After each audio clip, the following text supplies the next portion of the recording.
All right. Bismillah, alhamdulillah, salatu wassalam ala rasulillah sallallahu alayhi wa sallam. Rabbi shrah li sadri wa yassir li amri wa hlul 'uqdatan min lisani yafqahu qawli. Rabbi zidna. We begin in the name of Allah subhanahu wa ta'ala and send peace and blessings upon our final messenger sallallahu alayhi wa sallam. Is my audio okay, or do you hear the cars in the back? You're good. It's good? Okay. I have the window open today because it's nice outside. But let's go ahead and continue, inshallah, with our story night. I believe this is the 5th time we're together. And today we will be concluding the part of the story of Musa alayhi salam in Surah Al-Qasas. This is not we're not going to go through all of the ayat of Musa alayhi salam in Surah Al-Qasas, but I'm going to jump from here. We've done 5 weeks of one kind of telling, or almost one season of the story of Musa alayhi salam. We're going to jump next week to another telling of the story of Musa alayhi salam, and you'll be able to see, well, not see necessarily, but imagine and definitely hear the difference of perspective that's found within it. That this one seemed to focus a lot more on the emotional states of people and their individual development as it was going around, the situation of a mother, a wife who was in an abusive relationship with Asiya, the wife of Pharaoh, the sister of Musa Isam himself growing up, kind of facing this weird dynamic of this society that has oppression in it, yet he's a privileged person within that society. His own guilt that we focused on last week when he killed someone accidentally and then ran away from Egypt. And yet last week what we focused on is when he arrived at the valley of Madian, and once he arrived at this valley, how he helped these 2 women out who were going through difficulties of their own. So today, I'm going to start sharing my screen now. So today our focus is going to be on the rest of this particular story that Allah subhanahu wa ta'ala captures. Last week we got all the way up to ayah number 24, in which he saw these 2 women, just as a review. So Musa Islam has no shelter, has no means of sustenance. He's literally just crossed a desert, so we can imagine he's pretty tired. We can imagine this was a multiple days journey that got him there. And then he gets to this place where he finally has some shade. He's sitting down and he sees a bunch of people taking their animals towards a well and letting them drink from it. And then he sees these 2 women off to the side, and he goes up to, and he sees that they're wrestling with their animals to like not let them go to the water.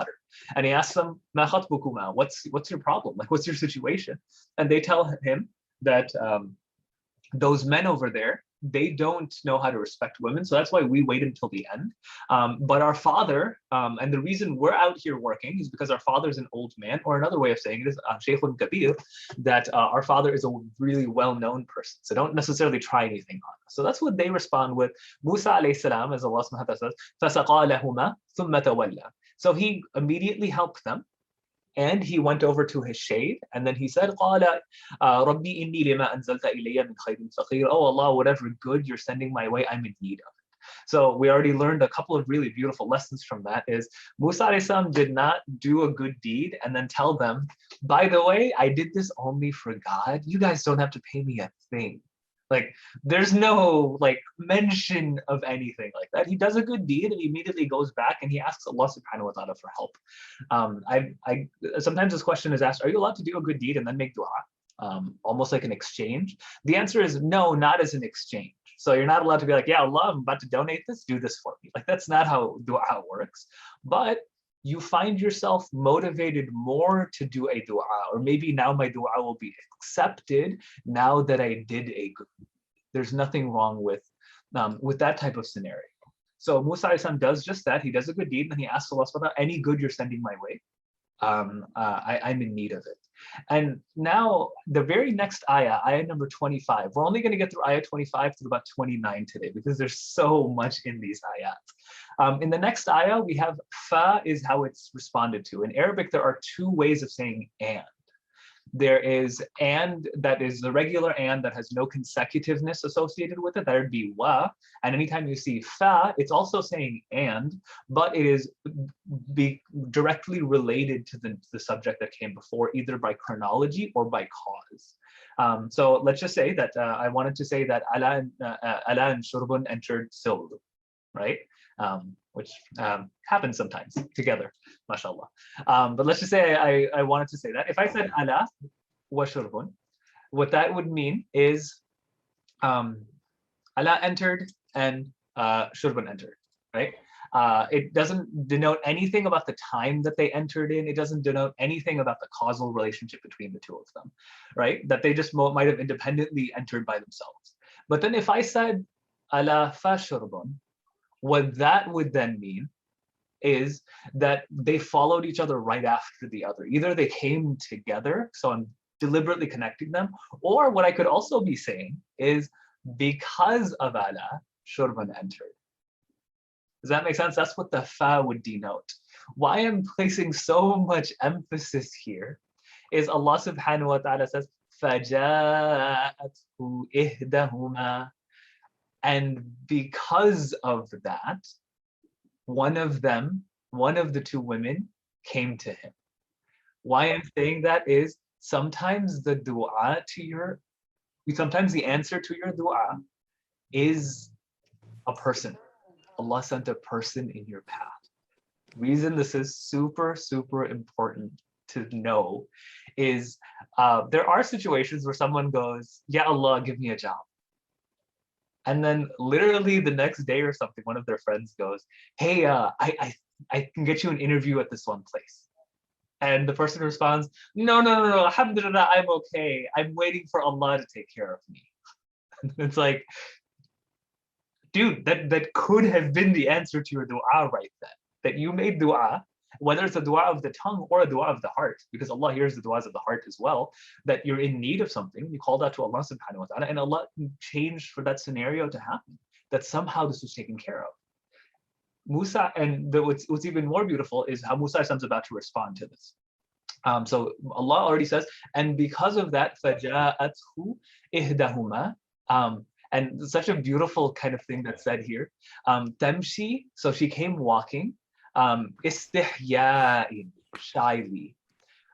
Any adjective that's described in the Quran has a very high amount of characterization associated with it. The first time Allah described the two women, He didn't say that they were shy, because they were both together, and we can imagine that they're both together in that scenario because they're in a society that seems to be that they don't respect women. So you would go strength in numbers. You'd go there together. But this time Allah captured two details which weren't in the first one. The first detail is that she went alone. That's already odd, because why would Allah say she went alone? There seems to be something, and we're going to talk about the father of these two women in just a little bit. He hasn't been introduced. Well, he has been introduced, Shaykhun Kabir. So if she's introduced as a wise man, a wise old man, he might be, the daughters came home that day. And he's just like, you guys are home early. And they might have then recanted the story. Yeah, actually, we went home early because there was this man who helped us. This man who looked like a tree, because that's how Allah subhanahu wa ta'ala described him, right? He's istawa, he's like built, he's standing up upright. There's this man who's built like a tree who helped us. That's why we're home early. And the father might have asked, so he helped you? Did he ask for any money? And they're like, no, he actually didn't ask any money. Did he try to talk to you? Was he inappropriate with you guys? No, he was actually really respectful. And actually, as soon as he helped us, he just went back into the shade. It didn't look like he had a place to go. And this father's thinking, a capable young man who helped my daughters and didn't ask for anything in return. And he's probably familiar with the situation of the people around this area. They're like, that's a rarity. So he sends his daughter alone this time. And that's a test for her. To me, this is an intelligent father, one who trusts his daughter, because he trusts his daughter's testimony. And she probably told him what the scenario was, and he goes, okay, I'll send you one of you alone. And he probably sends the one who more zealously spoke about Musa, about this awesome guy, mashallah. So he's like, okay, if you think he's that great, why don't you go get him? So she comes up to him walking shyly, tamshi ala istihya'in, with shyness. قالت إن أبي يدعوك ليجزيك أجر ما سقيت لنا. Our father wants to invite you. He's calling you so that he might reward you some type of reward. He doesn't specify what it is. Some type of reward. ما سقيت, because you watered the animals for us. Now, Musa alayhi salam, and this is the other beautiful part about this. Musa alayhi salam could have looked at this and been like, I didn't do it for any reward. I don't need a reward from you. I only expect a reward from Allah subhanahu wa ta'ala. He could have said that. But Musa alayhi salam, Allah has already said he's among the muhsineen. He reads the signs of Allah subhanahu wa ta'ala when they occur. So he immediately, فَلَمَّا جَاءَهُ, so he came to him. He immediately accepts the invitation. Why? Because he puts two and two together. I just ask Allah subhanahu wa ta'ala for help, for any type of help. And Allah just sent me what? A reward. I'm going to take it. So, what? فَلَمَّا جَاءَهُ وَقَصَّ عَلَيْهِ الْقَصَص. And this is so beautiful. He immediately goes to him and he narrates to him the entirety of his story. Musa tells this old man who invited him into his home. So I would imagine there's some imagination necessary here. He goes over to his home, he enjoys a meal, and over the meal, Musa looks over at this old man who he can see has a lot of experience maybe. He's described as Sheikhun Kabir. So he tells him, he doesn't just tell him, I helped your daughters out. He tells him his entire life story. And maybe it's something along the lines like, I was born and people already tried to kill me when I was born. I was raised in the house of Egypt. My mother secretly raised me in the palace, but I also had an amazing foster mother. My quote unquote foster father is a tyrant. And I grew up as a prince of Egypt. And right now, what happened is I killed someone accidentally, and now I'm running away from the law. I'm a fugitive, and I have nowhere to go, and that's where I found your daughter. So he tells him, when Allah says he tells him qasas, وَقَصَّ عَلَيْهِ الْقَصَص, he told him the step-by-step part of every part of his story. And this is how Allah answered the help, or this is how Allah answered the dua of Musa, which was what? Any good you're sending my way. Allah subhanahu wa ta'ala will sometimes send you people in your life that the help they give is what? Listening to your story. Just hearing it out. Because that is an immense form of help. Someone who can listen, appreciate the story. If that was it, that would have been enough of a service, but we're going to continue to what he says. قَالَ لَا تَخَفْ, don't be afraid. And that's the other thing. There's so many characters in this story that we really need to relate to. One of them is, this is sometimes it's appreciated that this is Shu'aib alayhi salam, another prophet in the Quran, and other times it's just actually a really wise old man. And he says, don't be afraid. Don't fear. You're in a safe place now. Najota min al-qawm al-zalimin. You've escaped a wrongdoing people. You're safe with us. What did he do? He provided him a listening ear and a safe environment. I know it's a politically charged conversation sometimes to like give someone a safe space. Allah subhanahu wa ta'ala arranged for Musa alayhi salam to be given a safe space where he would be not afraid of judgment, don't be afraid, and not afraid of the consequences of his actions in that moment. Where he was provided unconditional positive regard.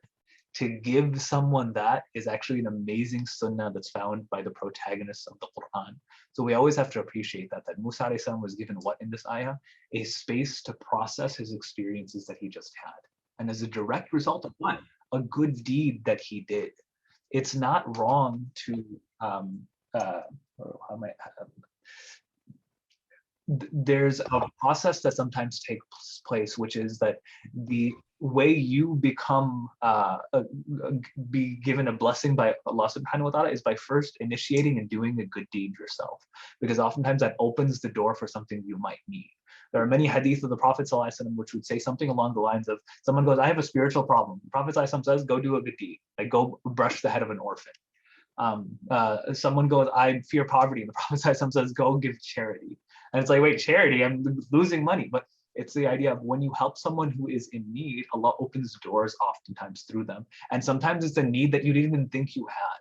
Because I'm just going to assume here, when Musa alayhi salam said, Inni lima anzalta ilayya min khairin faqir. Oh Allah, any good you're sending, I'm in need. It could have been, I'm hungry. It could have been, I have no shelter.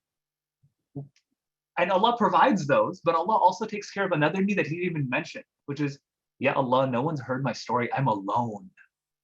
That's a part of his dua when you think about it. I'm alone in this strange land that no one knows me. And what's the first thing Allah subhanahu wa ta'ala gives him? Someone's going to hear you completely, make you feel safe, and tell you, you aren't wrong. The other people were the qawm al-zalimin.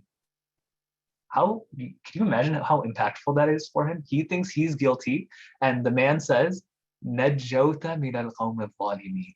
You've escaped from a people who are doing wrong. You're not wrong. People did wrong to you. They were always out to get you. I can imagine part of what he said was, as Musa is telling him his entire story, the man's like, they weren't looking for any reason to get you. It wasn't your mistake. They were out for you to begin with. He empathized and provided empathy. And that's a huge service that this man does to the Prophet of Allah subhanahu wa ta'ala, Musa alayhi salam. I've been talking for a while. Want to hear your comments, reflections, or if you guys have any questions.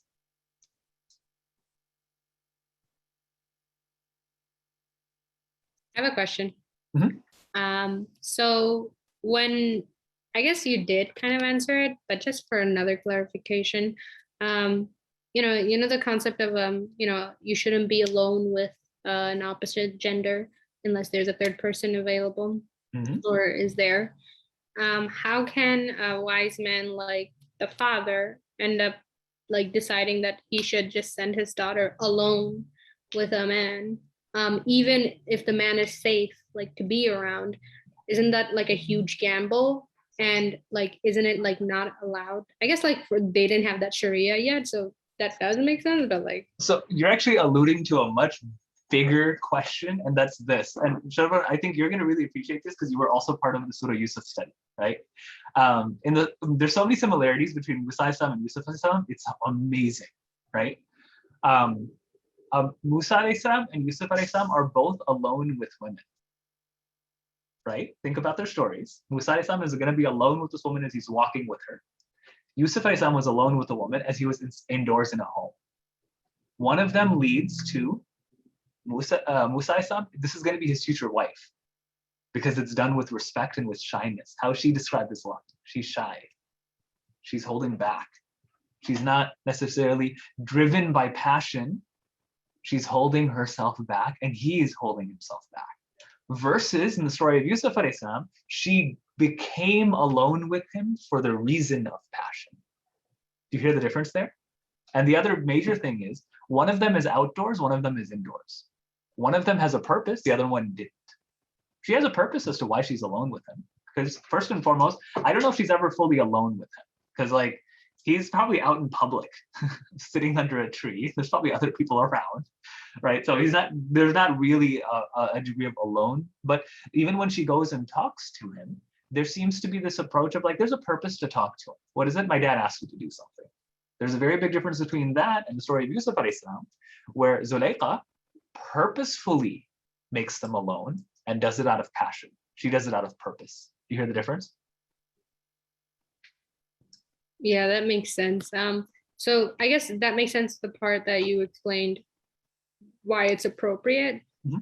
But another part of the question, which was like, how can a wise man like her father decide to do that? Because he trusts. There are terrible ones. Yeah, I think that's a really good question too, because he trusts his daughter. I think this is a major sign that this is a man who trusts his daughter. He trusted the account that she made, and there must have already been a high degree of trust given. And that's something that's beautiful about this story, that you have a bunch of mothers and fathers who trust their kids. Remember, the mother of Musa already did this too, where she trusted her daughter, a young girl, to go and chase after this basket that's floating, by just saying one word to follow him. And the same thing here, where this man, because of the circumstances that he's in, he's recognizing, I send my daughter to work every day because I can't do it. And based on that, he trusts her. So I think that's the other part of this answer, is that this is a testament to how much he trusts his daughter. Okay, that makes sense. Thank you so much. Anyone else? Any questions or comments? I have two comments actually. Firstly, assalamu alaikum. Wa alaikum salam. Secondly, when you were talking about the wise man with experience who was kind of there to offer a safe space for Musa alayhi salam, it reminded me of how you deal with us actually, since you are older than us and have experience and offer us that kind of comfort, I would think. So yeah, I just wanted to say that. I know I'm making like kind of awkward right now because I can see it, but I just had to say that. And then secondly, my comment was, so we can see through like examples of Khadija anhu and Aisha radiallahu anhu, who are like extremely outgoing, bold women. that in there, and even like the women that were presented here, how when they had to go out, they did. So does that show us that it's okay to be outgoing and bold as, you know, like women in a modern society, as long as we're kind of more bashful when dealing with like the other gender? Is that what Yeah, it's I would definitely say so. And if we ever want to talk about a society that's close to Madian, I would say we're living in one where sometimes out of necessity you have to provide for your family. Um, and this surah gives a lot of kind of examples of how things are supposed to be done appropriately.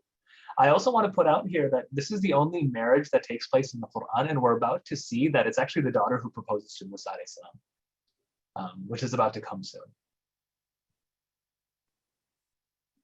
Can that be juxtaposed to how Khadija radiallahu anha did it, kind of? Yeah, I think very much so. She would follow in the same kind of line of women who are the primary breadwinners of the family, is what these women are, and that's who Khadija radiallahu anha was. She was actually in charge of her own business. Oh, so it is permissible for women to be the primary breadwinners? Yeah, there's nothing wrong with that. Oh, awesome. Okay, thank you. Anyone else?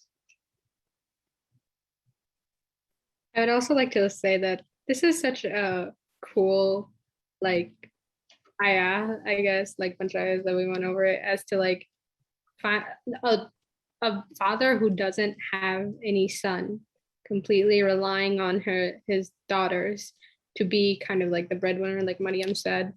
And it kind of goes against all the kind of stereotypes we have, and even within our societies too. And it's like a little slap in the face to certain people. And I really appreciate that this happened thousands of years ago. And like it just makes me really happy. And it's so cool that like the way you said, the concept of Quran is so consistent, and you can see that too, even with like, even though this happened 1,000 years ago, even today's society, where there are some parents out there who only has daughters, who constantly have to hear these bickering as to who's going to take care of you when you get older. Your kids are going to get married off. This is like such a great response to that. SubhanAllah. And that's why we're even studying these stories, because they deal with eternal situations. And the other thing, Sharvan, I really appreciated what you just said, is there's so many things that we just started this part. There's going to be 3 more things that I'm going to mention that are so culturally taboo, yet they're Quranically okay. And then we have to ask ourselves that question. If something is culturally taboo, yet it is the model of marriage in the Quran, we have to ask ourselves what are our cultural norms based on? If there's not going to be a single other engagement in the entire Quran that's going to be talked about. We're about to get to it, and we're going to see how different it is than most of our cultures and how they practice.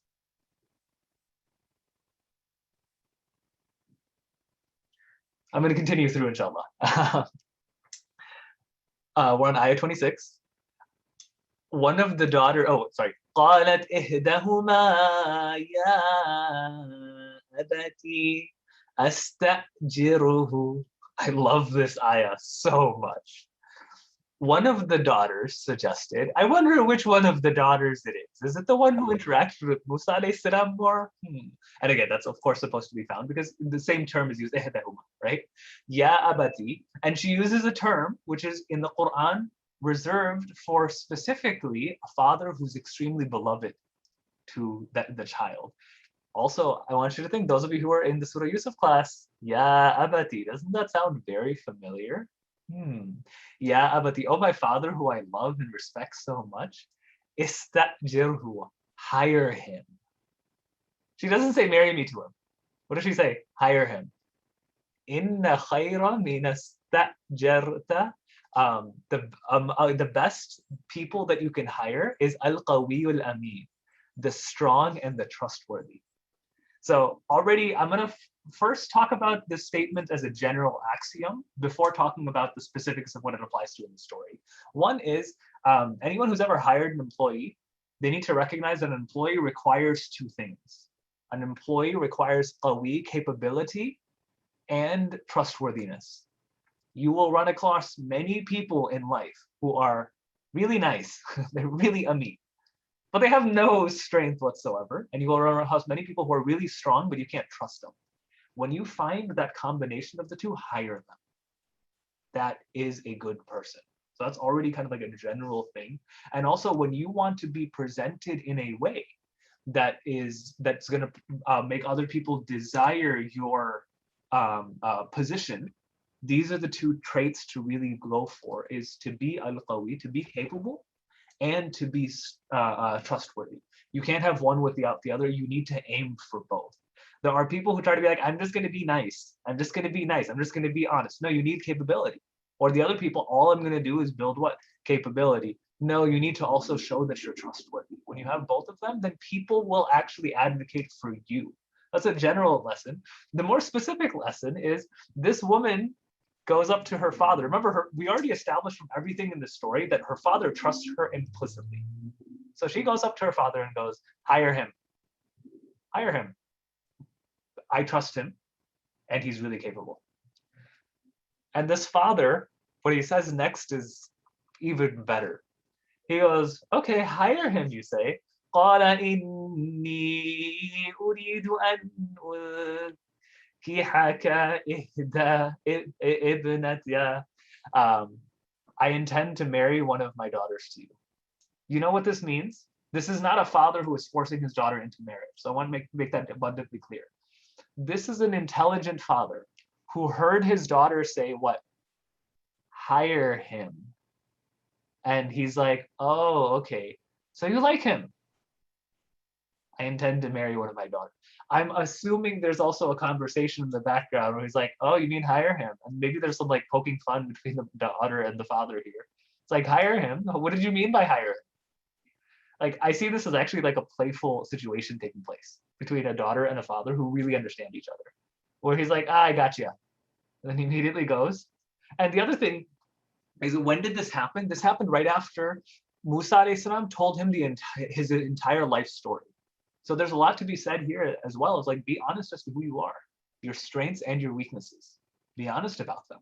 He says it, and she hears, I'm assuming she heard all of this as well. So let's just imagine that this is happening in a society, right? Where he's sitting with this man and he's having this conversation, and maybe the daughters are in front of him, or maybe the daughters are like away somewhere, but they're within earshot hearing all of this. And she hears the whole story, and she then even says, I already knew he was strong and honest. Now I know he's even more honest and strong. Hire him.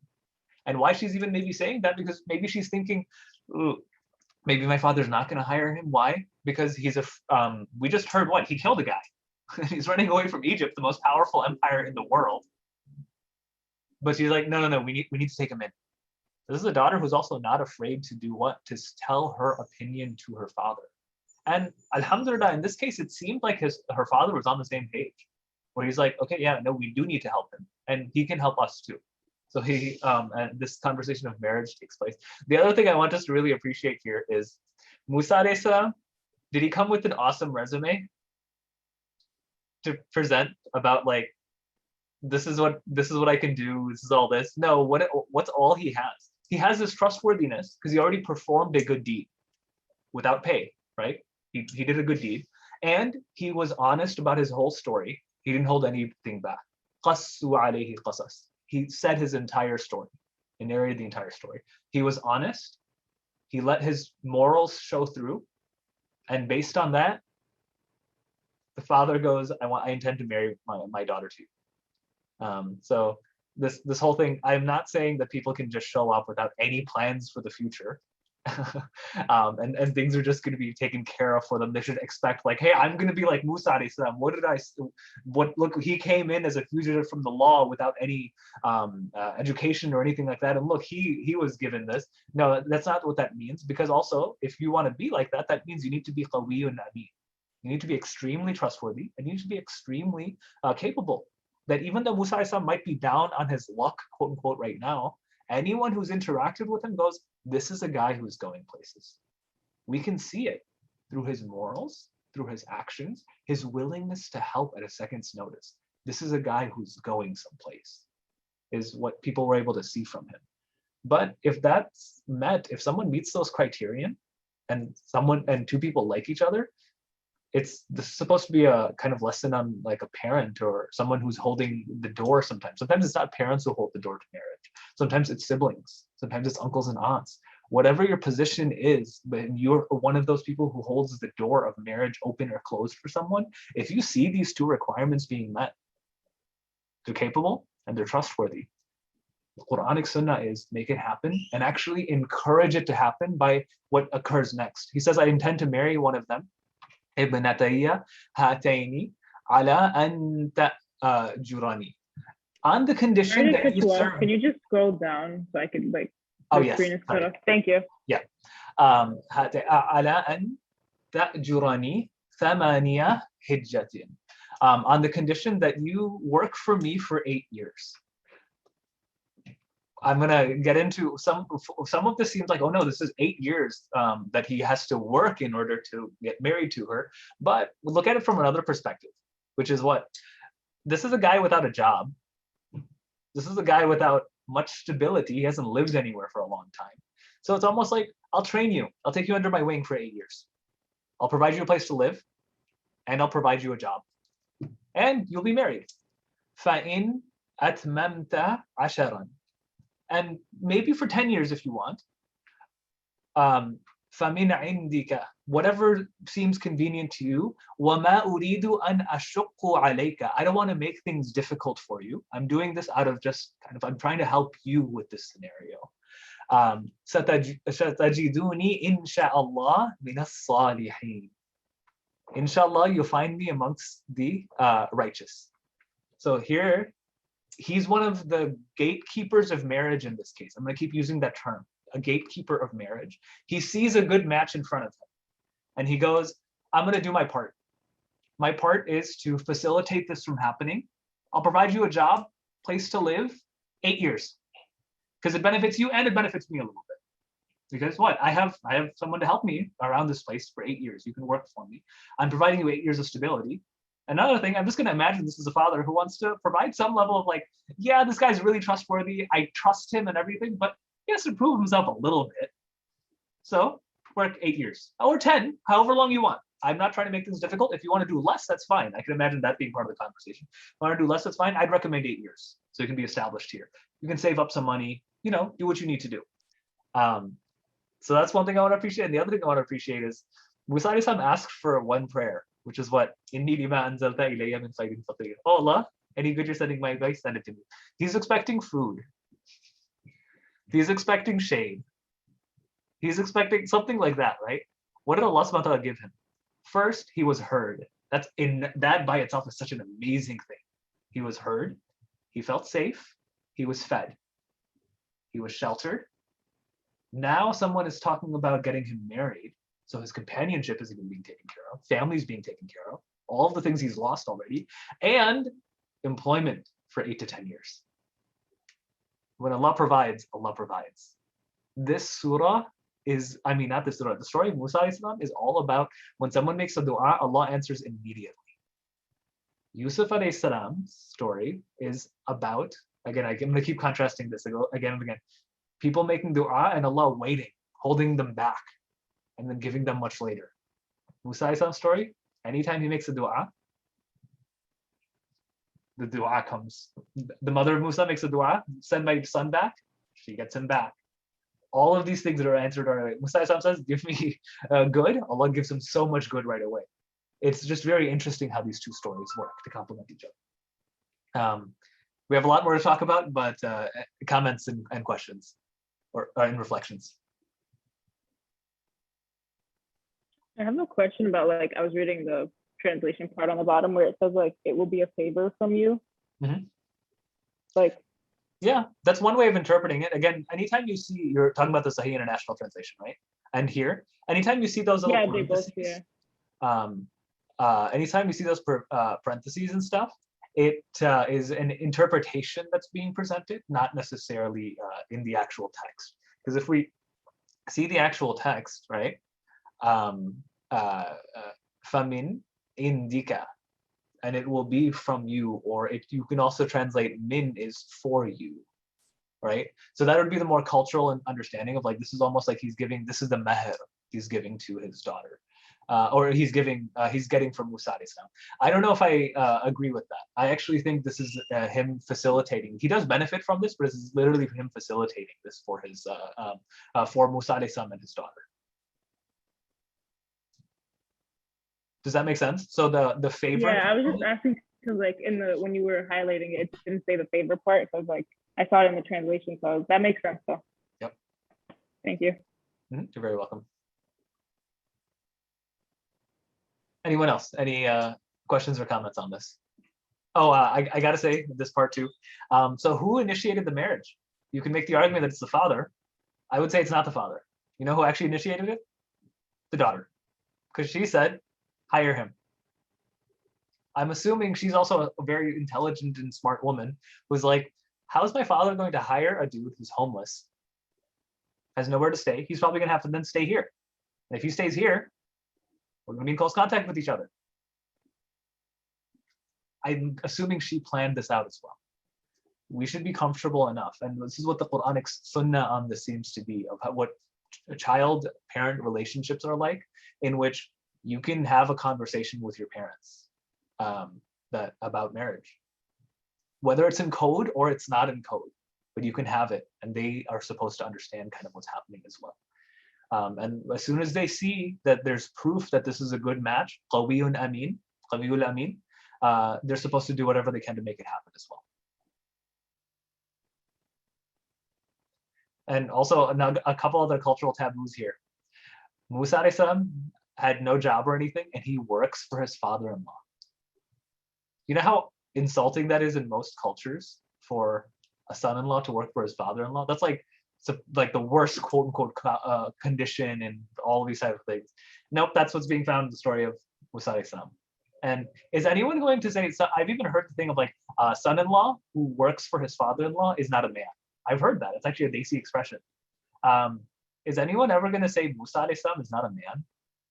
What does it think about that? He's described in the Quran as the archetype of the strong individual. He's literally one punch man from the Quran. Should not be making fun of that. But that's who he's described as. Yet he finds himself in a situation in which he needs to work for his father-in-law, and that's respectable. Again, taboo after taboo, which for some reason in many Islamic cultures is considered a taboo, even though the Quran, which should have been establishing what is a normative situation and a non-normative situation, seems to argue the other way. I have two questions. They're both completely different from each other. So number one question, just for my own timeline, like in my head, at this point, did Musa alayhi salam get revelation, or like who is he exactly worshiping, and how does he know it's like, one God? Because as of right now, he didn't see the fire or anything, right? Yeah. So that's a really good question, and the answer to that is he is worshiping Allah subhanahu wa ta'ala. He hasn't gotten any formal revelation yet that we know of, because that's going to happen in literally next week when we're together. We're going to talk about him getting his first formal revelation, but he was still worshiping Allah subhanahu wa ta'ala because both his mother and his foster mother were amazing believers who worshipped Allah subhanahu wa ta'ala because they were continuing the tradition of Ibrahim alayhi salam, who had come beforehand. So he didn't get specific revelation yet, but he was still on the guidance that came from before.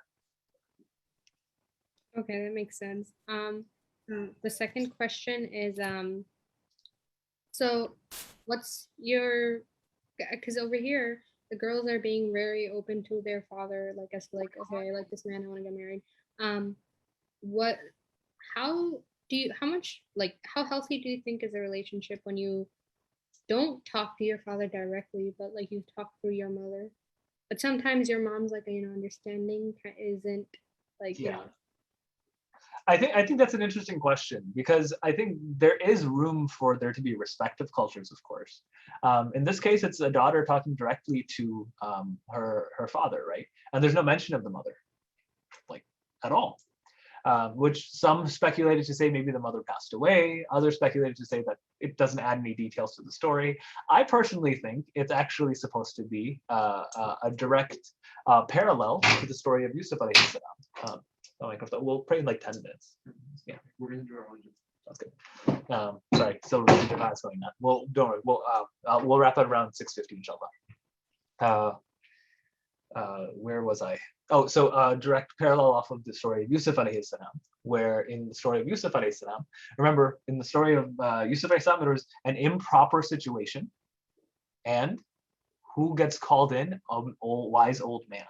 In this case, it's a proper situation. Who gets called in? A wise old man to make a decision. That time, the decision was made and it was terrible. Yusuf alayhi salam didn't commit a crime, but he got imprisoned. Musa alayhi salam actually committed a crime, which was when he killed someone, he didn't go to prison. Yet he gets what? He gets the opposite. He gets a reward for almost no reason. So again, it's like this parallel in that way. And in that story, you had like the idea of there were a bunch of women in this case, in that case, and in this one, you have an old man who makes a wise decision. So again, I see this as like parallels that are given to each other, and kind of how stories complement each other. So that's part of where this detail comes from. One is because it historically happened, and two is because it presents just really good storytelling. Makes sense. Thank you. I'm going to continue through,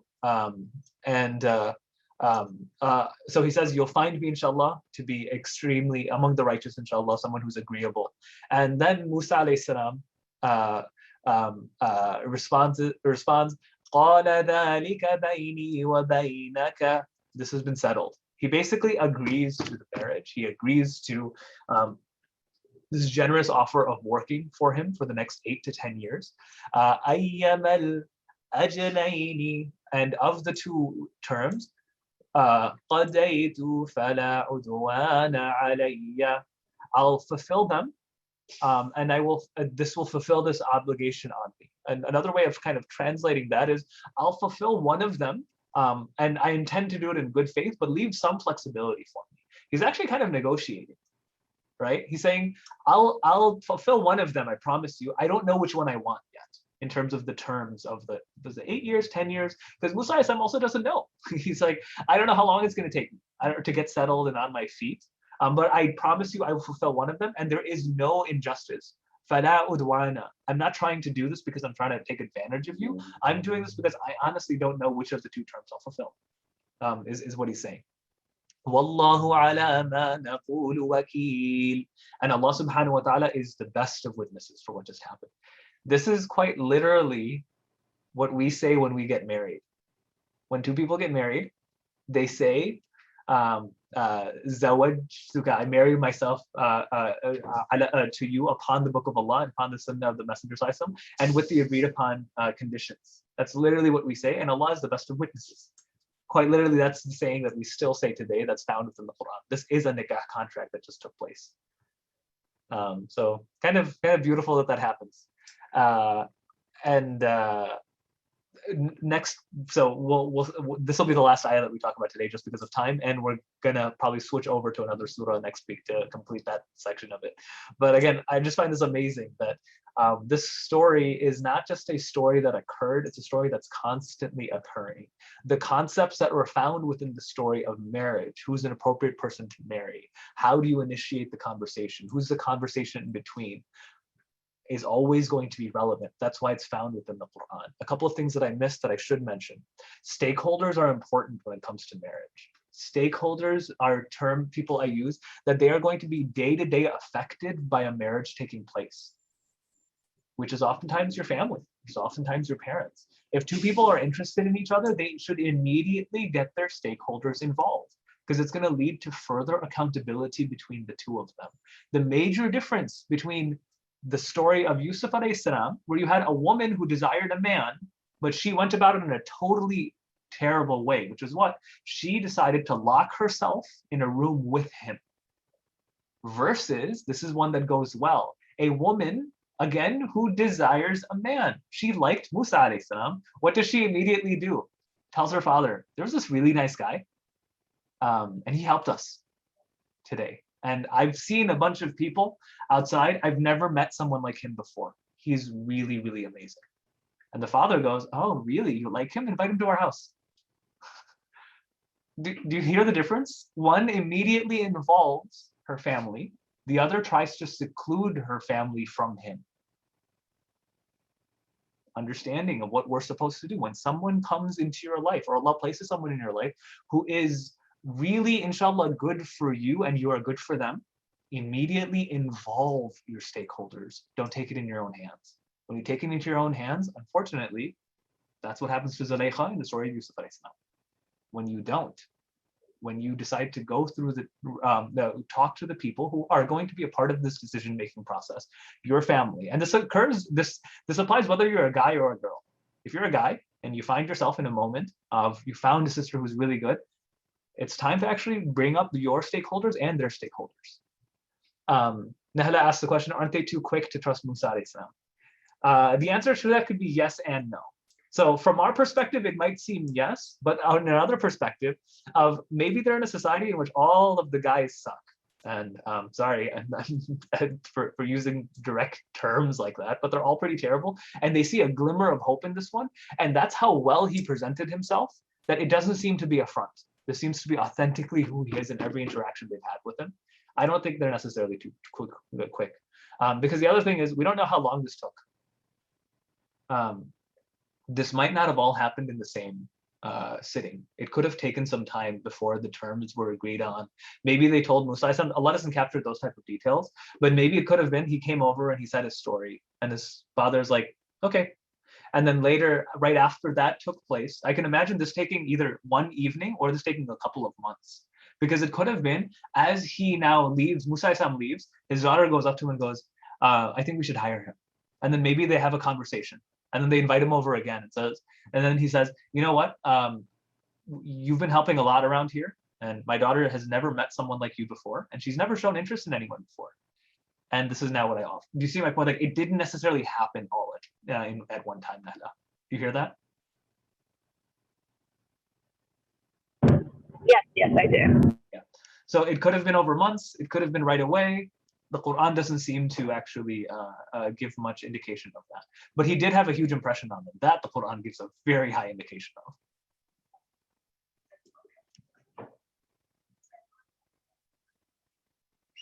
Anyone else? I was also wondering how that would translate into today's culture. I think it translates very directly. If someone meets someone who is capable and trustworthy, and they have interacted with them that in a way that proves their capacity and proves their trustworthiness, then it's time to start the conversation of whether they're appropriate to spend their lives with.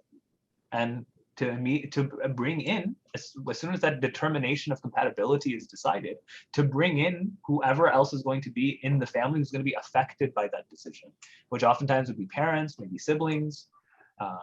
Maybe start asking other people, do you think this person is right for me? What do you know about them? That's how it, in my opinion, translates. It's actually, in my opinion, a very direct translation because the story is pretty timeless in that way. Thank you. Mm-hmm. I have a quick one. Yeah, go ahead. Sorry.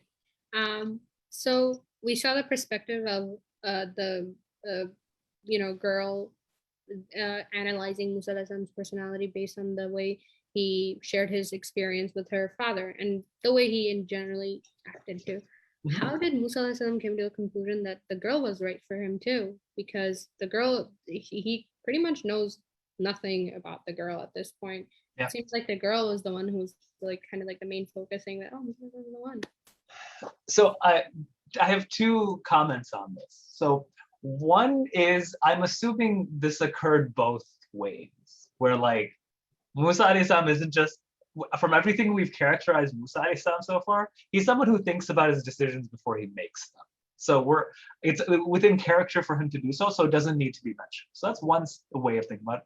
The other way, I think it's described like this on purpose, because most cultures around the world, the woman's perspective is not emphasized. So in order to correct that, Allah shares details from the woman's perspective. I would argue that's, in my opinion, at least in the society we live in today, that makes more sense to me. That's why Allah emphasizes it. It's not to say that Musa didn't go through this, but Allah didn't emphasize it because that's usually not the problem. The problem, unfortunately, in most human societies has been women didn't get to choose. So Allah highlights a woman who's choosing, and that should be the norm. That makes sense. Thank you so much. Mm-hmm. And now with that, we will conclude there's so many more lessons that can be found just within this one story, or just within this one narration of this one story. What I want you to, as we're concluding the Surah Qasas component of story nights, don't worry, we're still continuing the story of Musa alayhi salam. We're going to start next week with another surah or another perspective for another surah. But I want us to really think about, remember, people's emotional states were talked about here.